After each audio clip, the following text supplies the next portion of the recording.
예, 봄날의 공입니다. 국내 제조업 부채 비율의 변화 해갖고 1988년부터 2014년간의 국내 제조업의 부채 비율 변화를 한번 찾아보겠습니다.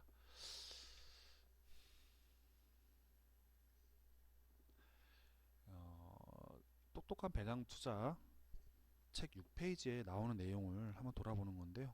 6페이지면은 여기는 추천사입니다. 추천사인데 추천사 안에 있는 내용부터 시작을 해갖고 한번 하나하나 열어서 여러분하고 한번 직접 확인하고 설명해 드리는 시간을 한번 가져보겠습니다.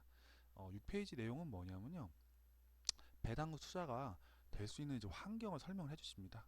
정순우 박사님이 해주시는 건데요. 우리나라가 우리나라 드디어 이제 배당을 할 만큼의 체력이 생겼다는 것을 설명을 해주십니다. 그 전까지는 돈이 없어가지고 사실 못했다는 거죠. 예, 그죠. IMF 때 기억이 저희는 난리가 없습니다. 너무 옛날 거라.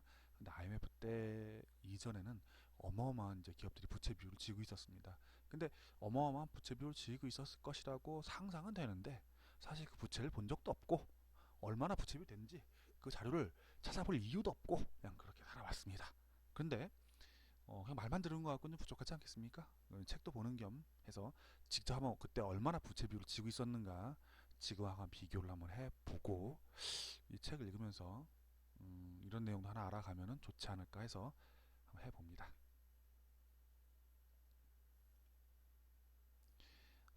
자료는 통계청 자료를 끌어다 쓰게 되는데요. 여기 보시면은 기업자금 조달 현황 해가지고 자료가 나옵니다. 그래갖고 옛날부터 나오는데 1997년 이전 거부터 1988년 거부터 제가 끌고 왔습니다. 그래갖고 2014년까지 자료가 나오고요. 이제 이런 식으로 나오지만 이렇게 한번 봐갖고 저희가 뭐 잘 모르겠죠. 예, 그래프 본다고 해서 이 숫자를 본다고 해서 와닿진 않습니다. 한쪽이 68, 한쪽이 뭐 396, 크긴 크구나. 한데 사람이라는 것이 그림에 약하기 때문에 이렇게 봐가지고는 잘 와닿지 않습니다. 그래서 직접 그림을 한번 그려보려고 찾아봤습니다. 근데 2012년부터 2015년까지 보면 뭐 그다지 변화가 없는 것 같죠. 한국 기업들이 좋아졌다고 말을 해봐야 이렇게 봐서는 잘 보이질 않습니다. 그래서 옛날 걸 한번 자료와 직접 한번 그려보았습니다. 보시게 되면 1988년 가장 왼쪽에 있는 거죠. 가장 왼쪽에 1988년부터 2013년이라고 하는데 2014년까지 자료를 이제 그려본 것입니다. 보면 이제 딱 IMF 직전에 어마어마한 이제 부채 비율 올라가는 걸 볼 수 있습니다. 약간 400%까지. 이건 어차피 평균이니까 사실 훨씬 더 큰 부채를 많이 지은 회사들이 있었겠죠. 그러니까 이제 무너졌겠죠. 그 후에 이런 식으로 쭉 제조업체들 부채 비율이 떨어집니다. 뭘까요? 부채를 갚고 깨끗한 회사가 돼가는 거죠. 꼭 좋다고만은 볼 수가 없습니다. 왜냐면 이제 IMF 이전에는 어마어마한 투자를 계속 지속해 왔던 것이고 이후에는 투자가 아무래도 부채를 갚는다는 것은 투자를 덜 한다는 얘기가 되겠죠. 또 반대로 투자를 덜 함과 동시에 부채도 어떤 비용이니까 그 비용도 줄었을 것이고 또 돈도 많이 벌었을 것입니다. 그래서 회사들이 이 이전 IMF 이전에는 성장을 위해서 또 이후에 성장도 많이 하긴 했지만 이전에는 성장을 위해서 어마어마한 부채, 막 400%씩 자기 자본에 대비해서 400%씩 부채를 내가지고 투자를 했으니까 배당을 할래야 할 만한 여력 자체가 근본적으로 없었는데 그 이후에는 지속적으로 부채를 줄여오고 돈을 벌음으로써 배당을 할 여력이 생겼다고 이제 볼 수 있겠습니다.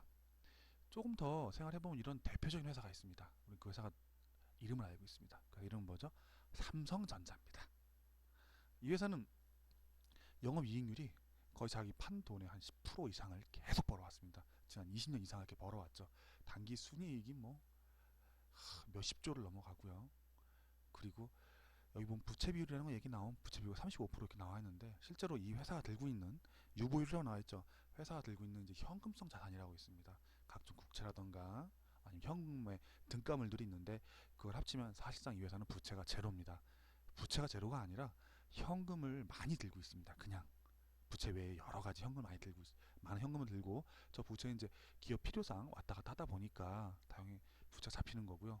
저 부채보다 훨씬 더 많은 현금을 들고서 갖고 있죠. 그래서 주당 배당 같은 것을 이렇게 꾸준히 눌릴 수 있는 올해도 또 늘어날 거라고 예상을 하고 있는데 늘릴 수 있는 여력이 충분한 것입니다. 그러니까 그 이전에 생각해보시면 IF 이전에도 삼성전자가 엄청 많이 투자를 했었거든요.